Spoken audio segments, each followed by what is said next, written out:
அந்த போன்ல இன்ஸ்டாகிராம்னு ஒரு ஆப், அந்த ஆப்ல நம்முடைய முஸ்லிம் பெண்கள், அதாவது புர்கா போட்டுக்கிட்டு, ஃபர்தா போட்டுக்கிட்டு, ஷால் போட்டுக்கிட்டு, சினிமா பாட்டுக்கு ஆடிக்கிட்டு, இஷ்டத்துக்கு தன்னுடைய போட்டோவை அப்லோட் பண்ணிக்கிட்டு, இஸ்லாத்துல இதெல்லாம் ஹராமு, தன் கணவன் அல்லாமல் மற்ற யாருக்காவது தன்னுடைய அழகையும் உடலையும் காமிச்சா அது ஹராமுன்னு எல்லாத்துக்குமே தெரியும்.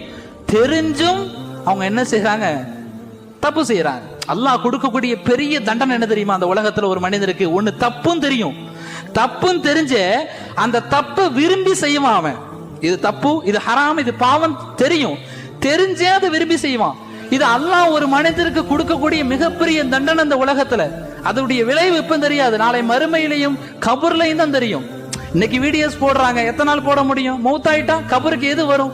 நம்ம ரீல்ஸ் போடுறோம், பல பேர் லைக் பண்றாங்க, பல பேர் கமெண்ட் பண்றாங்க. அந்த லைக், அந்த கமெண்ட் எல்லாம் நன்மையாக மாறி நம்முடைய கபருக்கு வருமா, பாவமாக மாறி வரும்?